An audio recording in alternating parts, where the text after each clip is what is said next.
ay walay. Ang aming Diyos na mahabagin, ngayon na siya nagkaloob sa mga magulang na ito ng kanilang disiplina. Panginoon, hindi po ito aksidente. Kayo'y nagpamukala. Tulungan po na ang kanilang paglapit sa iglesia ngayon na ibigin at iamay ang mga bata ito ang mangyari sa ayon sa inyong banal na kalooban. Ang hinihingi mo, Diyos, na inyong mayamang bendisyon at pagpapala mapasa bawat sikling, lalo tigit sa pagpatong namin ng aming mga kamay, ang inyong pagpapala, ang inyong pag-iingat, ang inyong patnubay, ang inyong pagkalinga, ang kanilang maranasan. Ngayon sila sa namang karamdaman at anumang masamang pangyayari sa buhay.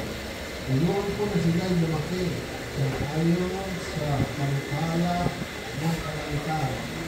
Ngayon sila sa mga pagkakasakit at lalo pinigyan ng panulungan ang mga bata nito, kustusin ang banal na Espiritu at hihilitin namin o Diyos ng mga magulang, tatay at mga tatay at mga lola ay naingatan ang mga bata nito, ituro ang inyong pagmamahal sa mga bata nito sa pamamagitan nila at patuloy nilang maranasan ang inyong pagpapala sa kanilang pagpapalaki sa mga bata nito.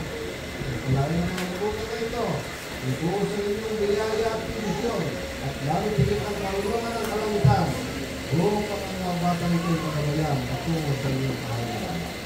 At ang sa paglalangit sa mga Jesus. Amen.